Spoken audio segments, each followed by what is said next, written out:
We actually came with Dylan. This was just a hillside with a few stakes. This guy.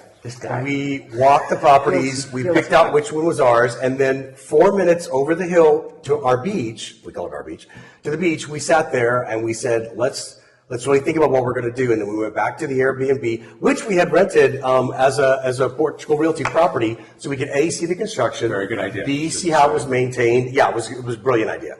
Got in the hot tub with a bottle of champagne, and we said, pros, cons. Let's do the list. And honestly, the pros were just heavily outweighed. And we did. We stayed in one of your properties in Salir de Porto, and we got a feel for what this was like, and it was like, this is incredible. The build quality, that was really important for us to see what the build quality was and how it felt inside, and especially because, especially for me, because my standards have done this my whole professional life is way up here. So I just wanted to make sure that we weren't, that what we thought we were getting is really what we were going to get.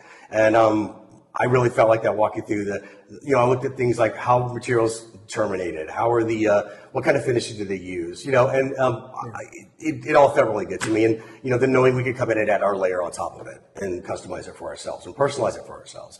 So that night we decided the next day we called Dylan and we met Dylan and wrote him a check. Yeah. Let's take a few steps back. Okay. Sorry I talked really fast. I apologize. He runs. Let's take a few steps back. You've come to Portugal for the first time. It's your second visit. No, I've been to Frankfurt. Okay, to Portugal. Yeah, our first visit to Portugal, yes. Yeah. You've come with this idea that maybe there's something here for us. On paper, everything looks interesting. Right. But you wanted to feel, you said you wanted to feel the place. Yes. Yeah.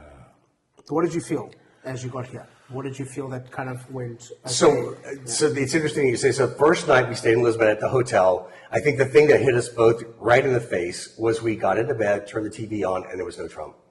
It literally was like there's a world that exists without the chaos that is happening at that time, back in 2016, much less what's happening right now.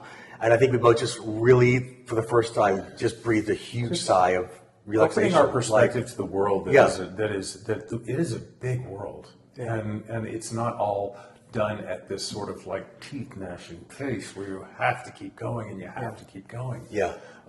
The people, the pace, when you eat at dinner. So just so you guys know this, when you eat at dinner in the United States, it's like, come on, turn, let's go. You're next. Turn the table. We got to move. Everything's about the tip, and we got to make our money. Everything. You sit down for dinner, usually later than we usually eat, and they expect you to spend the evening there.